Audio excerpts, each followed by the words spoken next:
All right, Jake. What do you need to cut this down, Great. Jake? Beautiful day. We're not ready for the day. installation quite yet. No. We'll hold that one. We'll start there. Hey, JR, be careful with With that, what? With please. this? Yeah, Oh, we're okay. We're okay.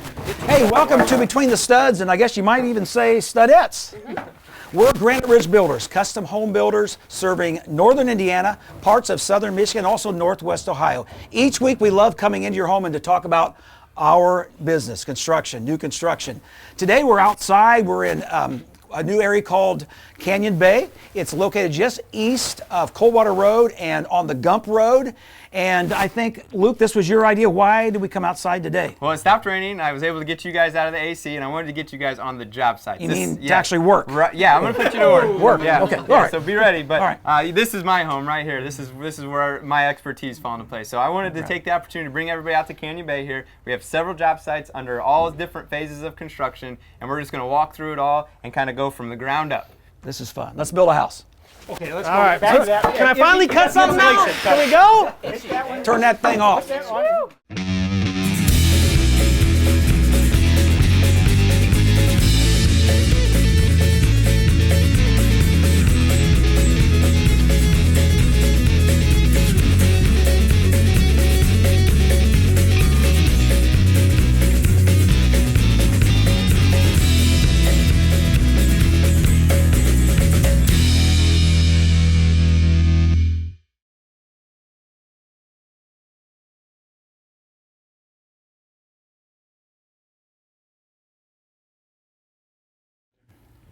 Okay. You know what, Lonnie? What's fun about our job is everything starts here with the dirt. We have to work and we ensure that the water is maintained and the water is shed from the house. It all starts with that, doesn't it? And we are concerned about the environment. We are. Construction management begins on the job site with the dirt. Yeah. We're literally going to look at the dirt to determine the water, the water quantity, particularly on the job site, to make sure that we can shed it away from the new home. And we are very blessed in our part of the country that we have clay soil. And what that means is we can actually put basements in without a lot of problems. Isn't that correct? We can, as long as we do the proper drainage system, which is a pretty elaborate tile system under the ground. We can get you a basement that you're going to enjoy for years to shed come. that water. Unlike places in Florida, Texas that can't put basements in. Water table's too high. They can't do it. Fort Wayne, Indiana, we have a very blessed area to build in. We're blessed because we have lots of water, but you got to go down to about 150 feet to get it. For the wells. For the well.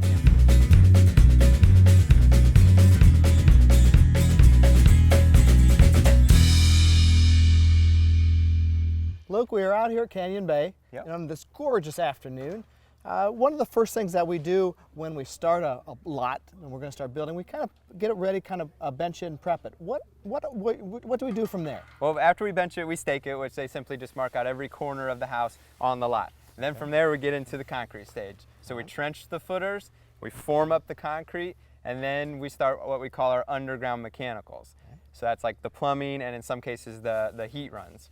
Do we do something different between a slab and a basement? Yes, yeah, absolutely. So like I said, the slab, we form it and then we get the plumbing and the heating in there. The basement, we have to bring actually an excavator in as opposed to a trencher. We have to dig it out. And then typically the only thing that's in the plumbing is the only thing that's in the slab itself in the basement. The heat ducts are in the ceiling there. So on this, you talk about the heat ducts. Do we put more heat ducts in the slab or do we put them in the ceiling? It honestly depends. Each customer, like this house for example, the heat runs are in the ceiling. The house next door, they're in the floor. So there's no right or wrong answer when it comes to either if they're in the ceiling or in the floor. Yep. Okay. So one of the last things that we also do on a property is pour the driveway and pour the sidewalk. Yep. How do we prep for that, and what kind of stone stuff do we do for that? Yeah, well, you can see right now we're actually standing in a driveway and we're standing on stone. This is a temporary construction drive is what we call it. We have several inches of stone, and then when the time comes to actually pour the drive, we usually like to do it towards the tail end. That way the drive's protected throughout the process. Then we pour 4 inches, at least 4 inches, in some of the areas down by the curb is 5 to 6 inches of concrete on top of the stone base. Okay. And then we broom that as opposed to troweling that. So exterior, they broom the concrete, giving it a little bit of extra grip, so to speak. Indoors, we trowel everything out nice and smooth. Okay. Tell me a little bit too about a 2-car garage compared to a 3-car garage, and how do we do that on the driveway side? Yeah, so as you can see, we got a 3-car garage here, so imagine the area to my right just wouldn't be here. The 2-car garage, the overhead door is 16 feet wide. We usually go, when we pour our driveways, and we pour it to the edge of the trim, so it ends up being about 16.6.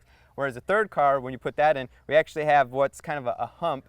That has to all tie down to the sidewalk and gives you that nice flare to the 3rd car garage. Awesome. Make it easier for people to get in and out on that 3rd bay. Yep. Make it very nice and smooth. Absolutely. Fantastic.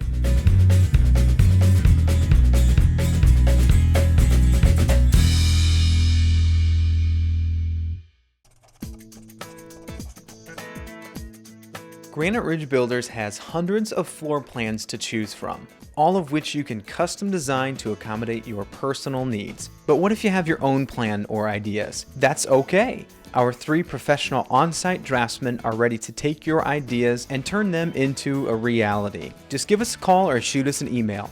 We look forward to meeting with you to custom design your next dream home.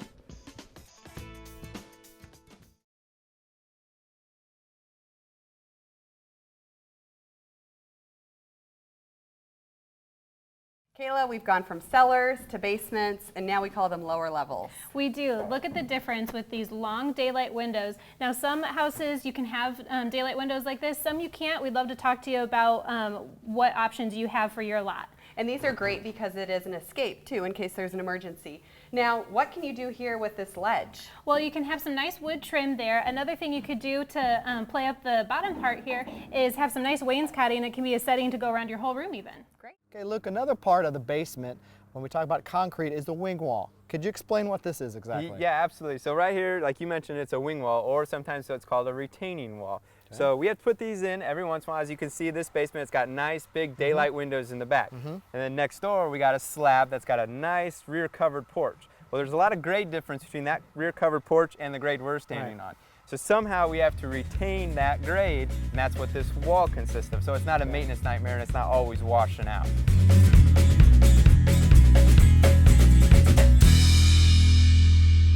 Elizabeth, the first thing that we pick out before anything else is the window color. What kind of colors are popular now? Well, obviously we have white here, which is classic. There's the browns, which we call bronze or sandstone, but we have some new ones too, right? We do. So we just introduced black, which is really popular, as well as you could do red, and honestly, you can do just about any color out there. They can custom do all of them. And I know you said they select these first. For example, this home is in mechanical stage, second mechanicals. So it's been framed, and now they're working on the rough plumbing and the heating and cooling. And these were actually selected several weeks ago. They were. Now, Tony, I have a question. We're not sure what's going on around the window. What's going on around the windows is we're really trying to seal up the envelope of the house. So yeah, as you see here, we have a house wrap, and then we make sure we tape all the edges around the windows as well. What that does is that helps keep moisture out, and it just helps seal that whole house up a little bit more. Now, why don't we have any concrete down here? Well, because when you're doing a house, when you have concrete down there, that's setting up your foundation for brick. Okay. But when you're doing a stone, you can actually just hang it along the side. You put a mesh there, and it's almost like a ceramic tile that you can just put up right against the envelope of the house. Perfect. This is going to have a manufactured stone, and then it's also going to have some vinyl siding, correct? Correct.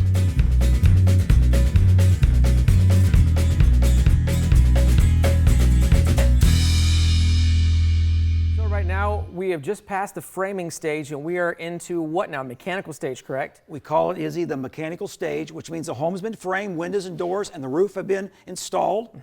And now the mechanical people, the plumber, the heating people, the HVAC as we call them, and the electrician and the audio video people are in here working, installing their materials. And with ours, we know high energy efficiency is something that we built our name on. We talk about 2x4 construction versus 2x6 construction. Right, right. We get a lot of inquiries about 2x6 walls. Basically, they cost 90 cents more per square foot to install a 2x6 wall. The question is insulation. Yes, you get a little more insulation, but in our research, it takes at least 10 to 12 years to make that payback. So it may be something you may want to spend your money somewhere else. And it does have a lot of effects in that house too. It does. It takes a couple inches out of the room. It affects your door jambs, your window jambs as well. So you have to take these considerations, make these considerations. Now, I've had a lot of clients comment about our finger jointed studs, a little bit of concern about it, but actually it's one of the best things we can do for our house, isn't it? You're right. It reduces cupping and also twisting that what a normal typical stud would do, would be susceptible to doing, which means we can reduce drywall pops, particularly by going to the finger jointed stud, which is also more energy friendly. We can use smaller particles of wood. By the way, the fireplace is going to give us a show here. Yeah. This is a direct vent fireplace, which means it has ventilation from the inside to the outside. And one of the new codes is on a direct vent fireplace, you have a glass enclosure. It's enclosed. But now we have to put this screen in front of the glass. Absolutely. And we've been talking again about what's been going on past this framing stage. What are we going to do especially for these cans and things like that here as well? First of all, Izzy, Granite Ridge uses a insulated can.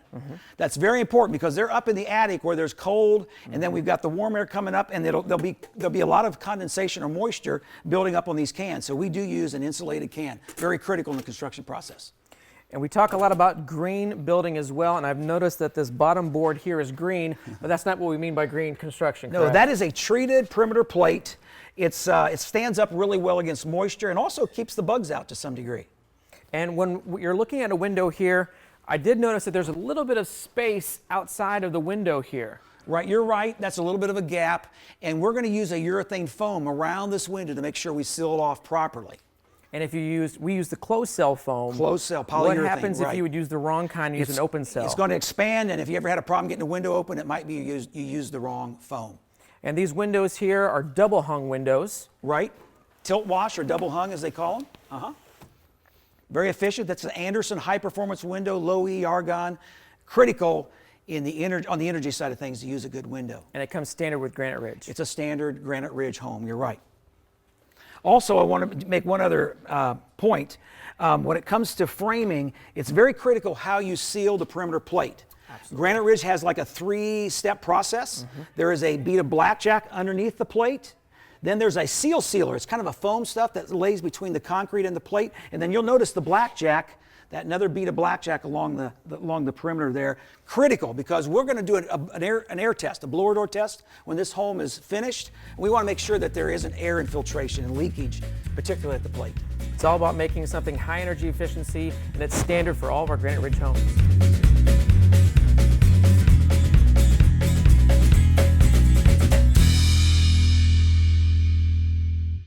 Granite Ridge Builders, Northeast Indiana's #1 villa builder, is excited about all these opportunities we have for you as it relates to villas. We have lots starting from $32,900 located southwest, northwest, and northeast. We also have villas from the 160s right on up. We have move-in ready villas starting at $199,900. We'd also love to sit down with you and design that particular floor plan that's going to meet your needs. Give us a call today or visit our website. We'd love to talk to you.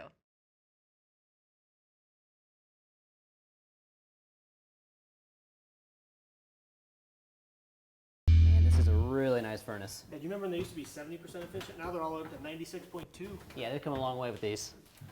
All right, guys, we're down here in the mechanical room in the basement talking about the mechanicals and how the house works. And one of the things that's really nice about a Granite Ridge home is the furnace that we include standard, and that would be this Bryant 96.2% efficient furnace. Luke, do you want to tell us a little bit more about that furnace? Yeah, like I said, 96.2, that's huge. You know, like JR mentioned, 70% is what they used to be. That used to be the highest efficiency they can get. Now we're approaching that 96, 97 range. So, and then if you pair this furnace up with the air conditioner that we use on the outside, it takes the air conditioner from a SEER 13 to a SEER 14. And what's SEER, Luke? Seasonal Energy Efficiency Rating. Perfect. Nice. Yep. So then also on the filter, you can see right here we have a 4-inch media filter. Oh, wow. And that's big for people with asthma, people that have pets, that, you know, the pet dandruff. That's standard, a 4-inch, and, you know, typical people are used to seeing the 1-inch. Like I said, 4-inch. That really filters out up to a MERV 8 is what we put as standard, but you can buy them at MERV 12 in the 4-inch. That's a huge benefit to me. You mentioned allergies and asthma. I have both of those, so I really appreciate that.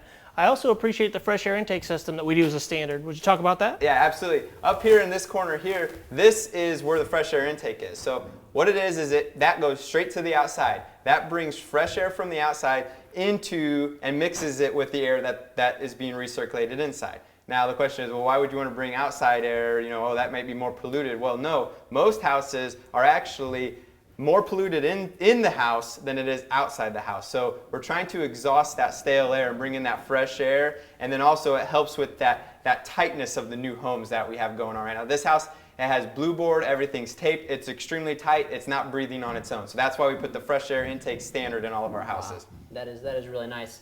Let's also talk about the plumbing for this house. So we have the manifold system here. Do you want to tell us a little bit more about that? Yeah, absolutely. The manifold system, it uses a PEX line, which is this right here. And what it is it operates very similar to how a electric panel works. So every faucet, every toilet, every shower has its own dedicated line that runs to it, hot and cold. Okay. So that way you can isolate and turn off one section, you know, like one faucet in the kitchen. If you happen to have a leak or you just want to change your faucet, you can actually turn that off without having to turn off the water to the entire house. That seems like a really efficient way to do it. And Luke, a lot of our viewers may be familiar with the sump pit that's behind you, but not necessarily the pit that you're standing on. Could you explain what that is for us? Yeah, so this, and Lonnie and Tony are going to talk about it a little in the next section, but I want to show you what it looks like installed. So this is actually an indoor grinder pit. Okay. So anytime you have plumbing in the basement, you need to have a grinder pit anyways. Basically what it does is it grinds up the sewage, makes it into more of a slurry, and then pumps it up and out. This brings all the plumbing to the basement, it grinds it up, and then pumps it out to the street. Here in Canyon Bay, and this is going to be something that you're going to start seeing more standard in newer subdivisions, that each house has its own grinder pit. So you can either have an indoor one or an outdoor one. I don't want to give too much away because, like I said, Tony and Lonnie are going to show you some great examples of what they look like when they're not installed. So that's what this is here, that grinder pit. Wow, that's pretty impressive.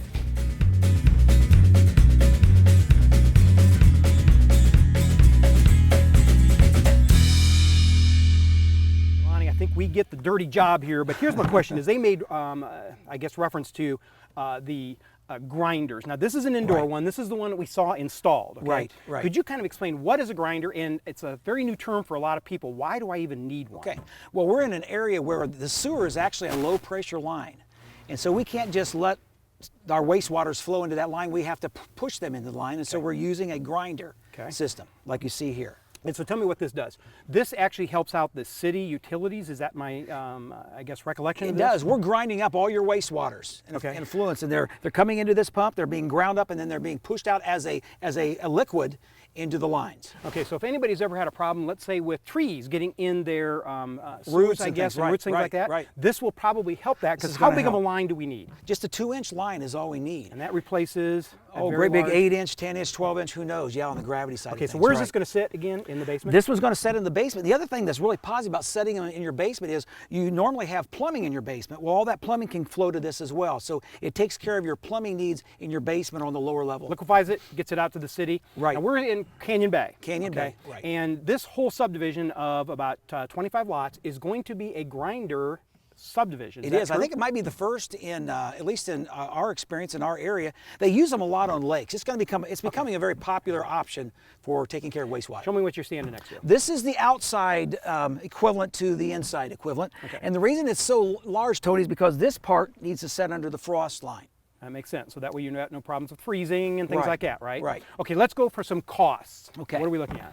If we use the inside application, we're looking at around $6,000, and the warranty is also a little bit better. Okay. And remember, we're taking care of the basement plumbing fixtures as well. So I don't need a grinder that we would have probably replaced with a $1,000 grinder down there, maybe. Right, exactly. Okay, now what we're going to be doing is, if anybody would like more information about this, Lonnie will be available, I'll be available, and we have a house called The Next Step. Right. And we have a carriage barn in the back, and we're setting it up right now to demonstrate. Is that right? true? We're going to have all these kind of pumps and things in that Next Step home in the auxiliary building, so we can inform our clients and the general public about wastewater and how to take care of it. All right, now, I thought Tony Depker was supposed to join us. Tony Depker was supposed to help. Where's Tony? He went to, I think he went to the porta potty. Speaking of wastewater, he just came from the... What's up, guys? Man. Oh! Everything come out all right, Tony? What? Working on your cosmetics? Makeup? What? He is single, you know. Anyway, you got What's the problem? toilet paper hanging out your pants, for crying out loud. Oh, sorry. Excuse me. I'll be back. Pardon me.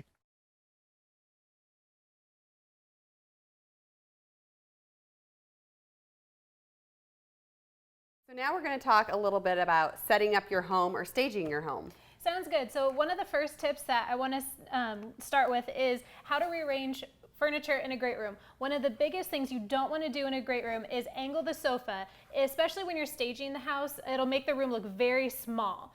It might be a good idea for a family room environment when you're already living there, but for open house and staging, you really want to have it on a straight wall. So if you guys can move this over here for us, sorry. Another good consideration is the scale of your furniture. You want to make sure the size is right for the room. Exactly. So if you can tell here, just by them moving it on a straight wall, it really opens up the room and makes it look twice as big. They're going to put some end tables down on the sides here. We'd like to have lamps on there, but did we remember an outlet for those? We did. We remembered the outlet, Kayla, because we want to light up your life. Perfect. Well, that sounds great. So then we can plug those into the floor outlet. Always a great idea to have a rug. If you do have a floor outlet, can kind of hide some things there and make the setup a little bit better. And the rug adds a little bit of color too. If your furniture is more neutral, this is a good piece to bring in a little more interest. That looks good, guys. We like Perfect. it. All right. So another tip for you is hanging artwork. You want to make sure that your scale of artwork is good, especially in a really large great room size. Another idea, if you do have smaller pictures, is to flank pictures on the sides of something like a mirror or something that is a little bit more of the focal point. Now above the fireplace, a lot of times you'll see a TV now or a piece of art. One other option is a mirror. We don't typically recommend a mirror because when you do look at it, all you're going to see is the ceiling reflection in the mirror. Get that?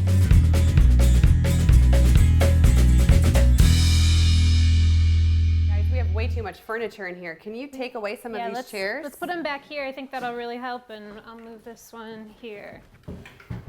All right, you definitely don't want to get anything too crowded, especially in a nook area that might tend to be a little bit smaller. So spreading out, only using the chairs that you'll need for that occasion is a good tip. And this is a large nook, so there is room for a lot of chairs, but for everyday use, you don't really need them.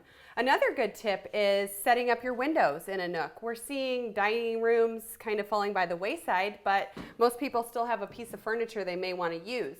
So you could add some transom windows so you have windows up high and still have room for that piece of furniture. I love that idea. Another thing to keep in mind is not all of your wood finishes need to match. We have an antique white here with stained cabinets. It's a great look to mix things up a little bit so it doesn't get too boring. Okay, you guys, I needed bar stools, but you did not interpret correctly what I needed. No, those don't fit at all. So when we have an island with a bar, we definitely want stools that are a little higher. When you're furniture shopping, you can look for bar stools or also called counter stools. There's a bit of a difference. So bar stools, if this was raised about 12 inches, that's what you'd want for that. These are considered counter stools, and that's going to be the proper height for this application. Another consideration with your stools is, do you want to have a back on them? The ones that we show here are hidden and they're not intrusive to the rest of the room, so that's one more consideration. Definitely. And another thing, we usually recommend one bar stool about every 2 foot. So that gives you an idea about how many you'd be looking for.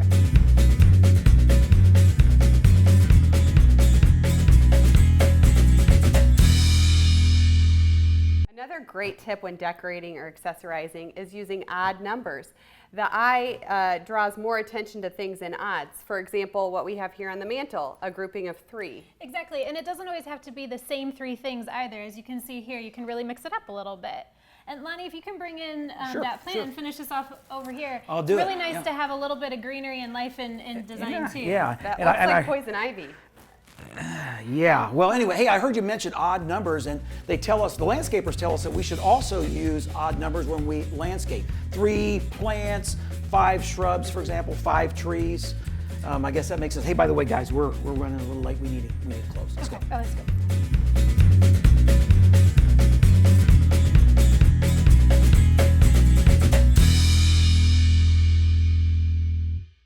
Well, Joe, what Tony would like for us to discuss is the Rural Housing Finance Program, which is a terrific way of owning a new home today. It absolutely is, Lonnie.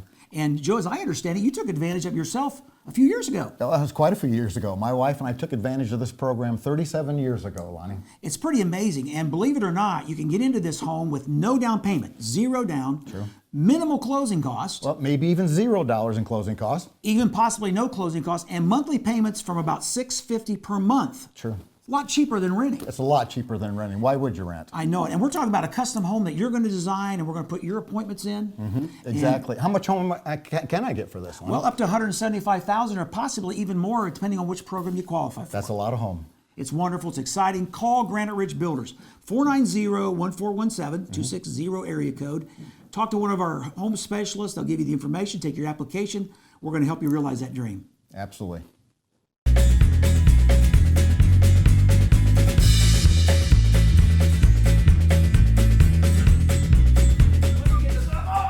Oh, Okay, guys, over here, back there. Where? Right. Here? Yeah, put it down. There. it's crooked. That looks good. Okay, guys, open house. I got a picture. Downstairs. Picture. Open house in 30 minutes. Garage? Okay, Ted, there you go. Put it on the island. Ooh, I like it. Fireplace. Yeah, that's fine. That looks good. What else we got? You can move those in here. Got it. Okay. Right there in the kitchen on the island there. That goes in the den. This is? Okay. All right. Sorry. We're looking pretty good, guys. You need help down there? Bedroom. Kitchen. So I'll put that back in the garage. Ooh, Yeah, we okay. don't want Yeah, that. not that. Downstairs. Well, yeah, downstairs. Kitchen? Master. Oh, master. Oh, sorry. I got this doodad. Whatever you think. In here. We'll put it in here. Let's put it in the sunroom. All right, guys. I think that should about do it. Should be ready for our open house now. Thank you, guys. Looks good. Whew, wow. Does that work? You know, building new homes is a lot of work, but can you tell we enjoy our work? It's actually got a fun side to it, doesn't it? And you know, we plan for a couple months, and then what we do out on a lot, dotting the landscape, we hope is going to stand there for over 100 years. And so we take our business very, very seriously, don't we, guys? Yeah, we want to thank you guys for tuning in today and spending part of your day with us. If you'd like to learn a little bit more about who we are, what we do, and why we do what we do so well, please pick up the phone and give us a call. Visit our website. Even better yet, just stop in the front door. We'd love to meet you. Thank you, guys. How many minutes we got? They should be out walking over the front door. Yeah. All right. Ready. Let's go. But you know, we work for about 2 months. What happened? And then we go on vacation for 10. Don't look at me. Tony is goosing me. I think he's like doing a dance move or something. Wall art is very important in your home. Having the right scale on your wall. Hold on. There's scratching up the wall. Yeah, Right. We don't want Did you miss The wall needs repainted. Sorry, Luke. Hey, we're Granite Ridge Builders, and this is part of the Granite Ridge team, including Tony Ranke, our president, and we're custom home builders serving parts of Southern Ohio. That's If you weird. want us to go there. You turned me down for that one when I submitted it a couple weeks ago. We don't go that far. Oh, can we build in Southern Ohio? We're Granite Ridge Builders, custom builders serving Northwest Indiana.